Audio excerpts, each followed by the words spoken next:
Hey everyone, welcome back to Rikki's lifestyles. চলে এসেছি হানিমুনের second day, মানে পাটায়াতে ছিল এটা আমাদের সেকেন্ড ডে।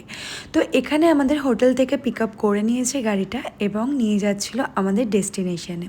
আমরা লাস্ট ডে যখন ঘুরে টুরে ফিরে আসি অ্যান্ড যখন আমরা হোটেলের নিচে ঘোরাফেরা করছিলাম, তো তখন ওখানে আমরা একটা ইন্ডিয়ান কাউন্টার, একটা না ইনফ্যাক্ট অনেকগুলো ইন্ডিয়ান কাউন্টার ছিল অ্যান্ড কতগুলো থাই কাউন্টারও আমরা গেছিলাম, যেগুলো আর কি ট্যুরস অ্যান্ড ট্রাভেলসের কাউন্টার থাকে। আমি সেটার কথা বলছি বিকজ আজকে আমরা অনেক রাইড করব, তো সেই রাইডগুলো বুকিংয়ের জন্য কোথাও একটা বুকিং করার দরকার ছিল, বিকজ নাহলে খুব প্রবলেম হতো। ওখানে গিয়ে ওরকম বুকিং করার থেকে এটা খুব ইজি হয়েছে বিকজ হোটেল থেকেও পিক আপ ছিল, সব কিছুই খুব ইজি হয়েছিল। অ্যান্ড ইন্ডিয়ান কাউন্টার থেকে বুকিং করার একটাই রিজন, বিকজ আমাদের পার্সোনালি আমাদের দুজনের থাই ফুডটা আমরা একদমই খেতে পারছিলাম না। তো থাই কাউন্টার থেকে বুক করলে ওখানে থাই লাঞ্চ ইনক্লুড থাকে, অ্যান্ড ইন্ডিয়ান কাউন্টার থেকে যেহেতু আমরা বুক করেছিলাম তাই এখানে পুরোটাই ইন্ডিয়ান ফুডই ইনক্লুড ছিল লাঞ্চে। তো যেহেতু ইন্ডিয়ান কাউন্টার থেকে বুক করেছিলাম তাই জন্য সব মানে যারা যারা আমাদের সাথে যাচ্ছিল তারাও সবাই ইন্ডিয়ানই ছিল। তো এখান থেকে আমাদের স্পিড বোটে করে নিয়ে যাচ্ছে, যেখান থেকে আমাদের রাইডিংগুলো করানো হবে। তো আমাদের অনেক কিছুই রাইড বুক করা ছিল অ্যান্ড আমার আর আমার হাজব্যান্ডের রাইডিং মানে আমরা দুজন খুবই ভালোবাসি বলতে পারো। অ্যান্ড যে কোনো রাইড আমাদের একবার করে মনটা পোষায় না, মনে হয় আরও অনেকবার করে করি। রাইডিং আমাদের এতটাই ভালো লাগে, সেটা আমরা এখানে বলে না, যেখানেই যাই না কেন। মারাত্মক লাইন পড়েছিল। আমাদের 11টা স্লট বুকিং ছিল, বাট আমরা একটু ডিলে হয়ে গেছিলো আমাদের পৌঁছাতে। অ্যান্ড তাছাড়াও যেহেতু আরও অনেকজন আসছিল, অনেকক্ষণ লাইন দেওয়ার পর অ্যাট লাস্ট সেই সৌভাগ্য হয়েছিল।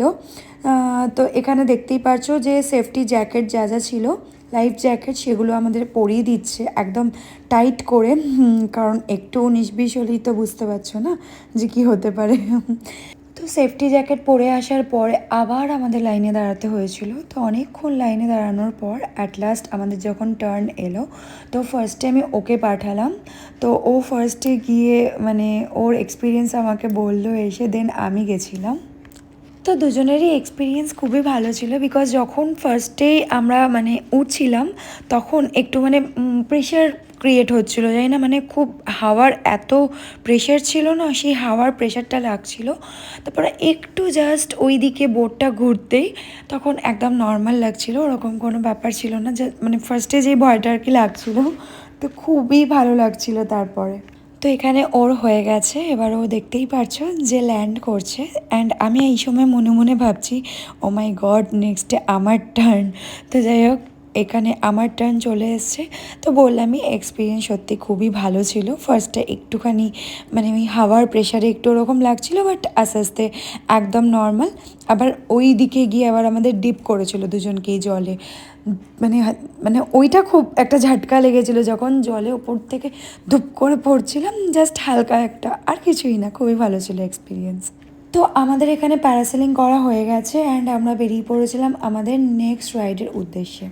অ্যান্ড যেহেতু এগুলো সব কিছুই ওয়াটার রাইডস ছিল, তাই জন্য আমি সব কিছুর ভিডিও নিতে পারিনি, প্যারাসেলিংটাই জাস্ট পসিবল হয়েছিল বিকজ আমরা ফোনের কোনো কভার ক্যারি করিনি। অ্যান্ড এই জলের মধ্যে এরকম সমুদ্রের মধ্যে ফোনটা নিয়ে সিরিয়াসলি খুব ভয় লাগছিল, তাই জন্য আমাদের যারা গাইড ছিল, তো আমরা ওই গাইডের হাতেই আমাদের পার্স, ফোন সব কিছু দিয়ে দিয়ে তারপরে আমরা রাইডগুলো করছিলাম। তো এরপরে আমরা চলে গেছিলাম সি ওয়াকের জন্য। তো সি ওয়াকের জন্য আমাদের স্পিড বোট নিয়ে গেল এই বোটটার কাছে, যেই বোটটা কিনা যেখানে সি ওয়াক হয় সেখানেই দাঁড়ানো থাকে। তো স্পিড বোটটা নিয়ে গিয়ে আমাদের এই বোটটার কাছে ছেড়ে দিল, তো আমরা এই বোটটার ওপর উঠলাম, দেন এখান থেকেই আমরা সি ওয়াকের জন্য নেমেছিলাম। এতক্ষণ অবধি তো সব কিছু ঠিকই ছিল, যদিও বা এখানে কোনো প্রবলেম হয়নি, এখানে আমাদের সব কিছুই সুন্দর মতন হয়েছিল, খুব সুন্দর আমরা সি ওয়াক করেছিলাম। বাট প্রবলেম একটাই হয়েছিল কি, ওরা যখন পরে আমাদেরকে হোয়াটসঅ্যাপে পাঠিয়েছিল, মানে আমাদের সি ওয়াক করার সময় ওরা আমাদের ফটো ক্লিক করেছিল, তো সেটা আমাদের হোয়াটসঅ্যাপে পাঠিয়েছিল। তো ওটা আমি পরে মানে যখন পাঠিয়েছিল তখন আমি চেক করিনি, আমি ওখানে ঘুরছিলাম, তো আমার নেটওয়ার্ক ইস্যু হচ্ছিলো, তার জন্য আমি ওখানে ওটা চেক করতে পারিনি। তো আমি বাড়িতে এসে যখন বাড়িতে এসে ইনফ্যাক্ট ওইখানেই 2-3 দিন পরে যখন আমি চেক করতে যাই যে আমার সি ওয়াকের ফটো কেমন এসছে দেখার জন্য, তখন আমি আর ওটা খুঁজে পাচ্ছিলাম না। তো খুঁজে না পেতে ওনাদের সাথে হোয়াটসঅ্যাপে আমি কন্ট্যাক্ট করি, তো ওনারা বললেন যে আমি অলরেডি পাঠিয়ে দিয়েছি, তো আমরা দেখছি যদি আমরা খুঁজে পাই আবার আমরা পাঠাবো। তো তারপরে আরও 2-3 বার আমি ওদের সাথে কন্ট্যাক্ট করার চেষ্টা করেছি, বাট ওনারা আর আমাকে ওটা পাঠাননি। তো আমার সিওয়াকের ফটোগুলোই আমি পেলামই না। তো যাই হোক, আমরা অবভিয়াসলি এনজয় করেছি, খুব ভালো লেগেছে, বাট ফটোটা কি আমাদের একটা মেমোরি হিসেবে থেকে যায়। তো যাই হোক, কিছু করার নেই, আর এই একটাই জিনিস একটু মনটা খারাপ, তাই আর কিছুই না, আর বাদবাকি এক্সপিরিয়েন্স অল গুড। তো যাই হোক, প্যারাসেলিং অ্যান্ড সি ওয়াক আমাদের হয়ে গেছে। এখনও আমাদের 2টো রাইডস বাকি ছিল, বানানা রাইডস অ্যান্ড জেটস্কি। তো এখন আমাদের যেই আইল্যান্ডে নিয়ে যাচ্ছে ওই আইল্যান্ডে গিয়েই আমরা ওই 2টো রাইড করব। অ্যান্ড জাস্ট ভিউটা দেখতেই পারছো, দারুণ ছিল। এই ভিউটা ফিল করতে করতে আমরা এই আইল্যান্ডে পৌঁছে গেলাম এবং এসেই ফার্স্টে রাইডসগুলো করে নিলাম। অ্যান্ড আমি যেরকম তোমাদের বললাম যে কোনো ভিডিও আমরা নিতে পারিনি, যেহেতু দুজনে একসাথে গেছিলাম। অ্যান্ড দেখতেই পারছো এরকম সমুদ্রের মধ্যে ফোন নিয়ে, তাই জন্য আমরা রিস্ক না নিয়ে গাইডের কাছেই আমাদের ফোনগুলো রেখে দিয়েছিলাম। দেন আমরা এই আইল্যান্ডে অনেকক্ষণ স্নান টান করলাম, একটু টাইম স্পেন্ড করে আমরা বেরিয়ে পড়লাম আবার। তো দুপুরের লাঞ্চ টাইমও হয়ে গেছিলো, তো এখানে আমাদের গাড়িও পিক করে নিয়েছে অ্যান্ড নিয়ে যাচ্ছিলো যেখানে আমাদের লাঞ্চ অর্গানাইজ করা হয়েছিল। তো এখানে একদম টাইম মতন সব কিছু হচ্ছিলো। তো একদম পাক্কা 2টো বাজছিল তখন। অ্যান্ড যেহেতু সমুদ্রে এতক্ষণ স্নান টান করা হচ্ছিলো, এত রাইডস অ্যান্ড অল, তো খুবই খিদে পেয়ে গেছিলো। তো এখানে আমরা পৌঁছে গেছি, এখানেই আমাদের লাঞ্চ অর্গানাইজ করা হয়েছিল।